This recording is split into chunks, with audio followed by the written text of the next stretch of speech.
Bonsoir, bienvenue à Mouvement Vert. Ce soir à l'antenne, reportage sur la Révolution verte en Inde.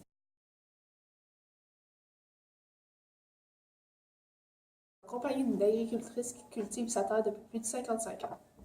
Cette femme a fait face à une des plus grandes crises alimentaires qui soit survenue en Inde.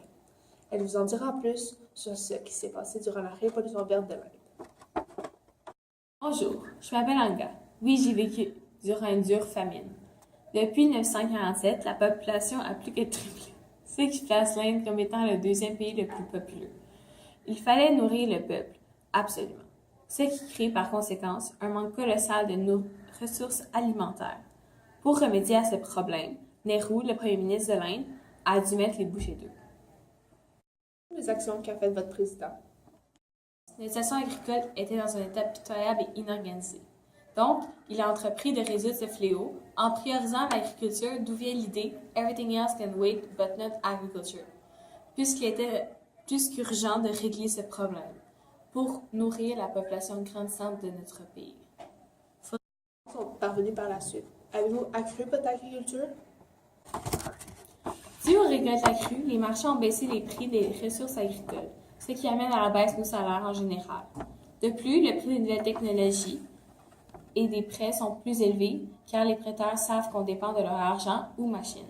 Pour ma terre, en plus du prix de vente, les propriétaires nous demandent 8,25 d'intérêt supplémentaire. Quand les prêteurs d'argent nous mettent des taux d'intérêt de 100 à 200 sur les prêts qu'ils nous font. Nous devons donc faire plus de récoltes pour pouvoir payer, mais plus de récoltes nous amène plus de machines qui coûtent cher. Donc, c'est une boucle sans fin. Donc, je ne dirais pas que la révolution agricole a été un franc succès de mon point de vue. J'ai été très bien avec mon agriculture de subsistance et mes petites ventes qui me permettaient de payer ma terre. De retour après la pause.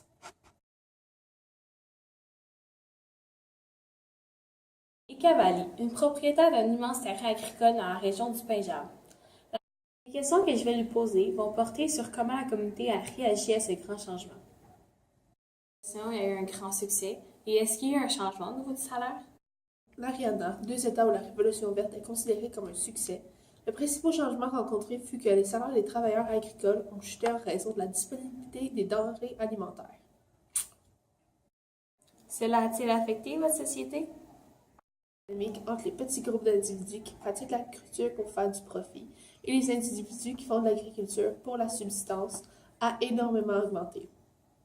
Dû à l'introduction progressive des technologies et des machines, les familles ont bien du mal à s'en sortir car ils doivent cultiver leurs terres pour faire vivre leur famille au lieu de pouvoir avoir un emploi et un salaire.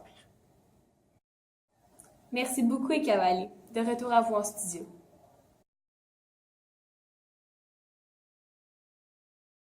Cette révolution n'était clairement pas destinée à tous les propriétaires de terrains agricoles.